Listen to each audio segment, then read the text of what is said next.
सोने के सुराही में गंगा जल पनिया पौआ पखारबे गुरुजी, पौआ पखारबे गुरुजी। हमरा लागल बाला लसवा पौआ पखारबे गुरुजी।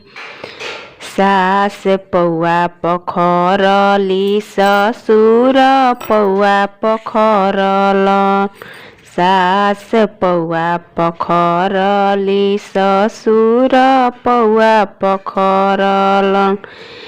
कि हमहू पखारब न कि हमरा लागल बाहो ललसावा पौआ हमहू पखारब न।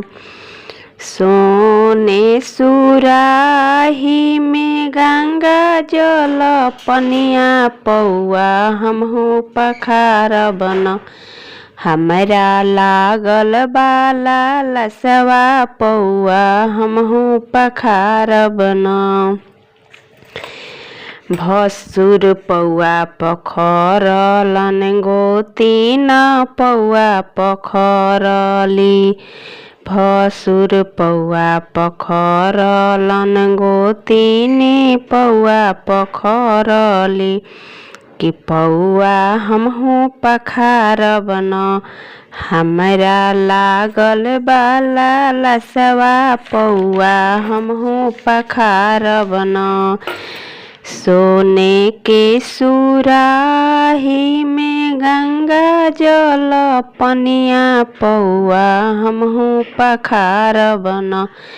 हमरा लागल बाला लसवा पौआ हमहू पखारब न।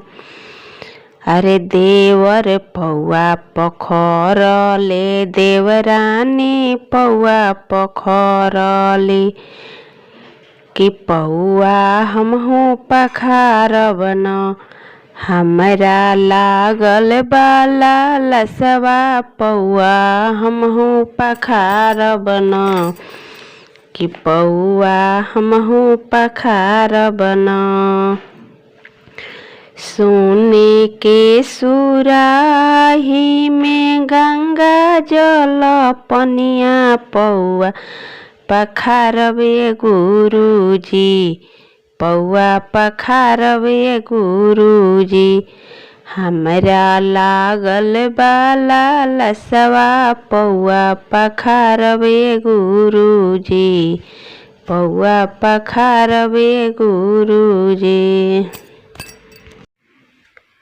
अगर मेरा गीत पसंद आता है तो लाइक, सब्सक्राइब और शेयर और कमेंट ज़रूर कीजिएगा।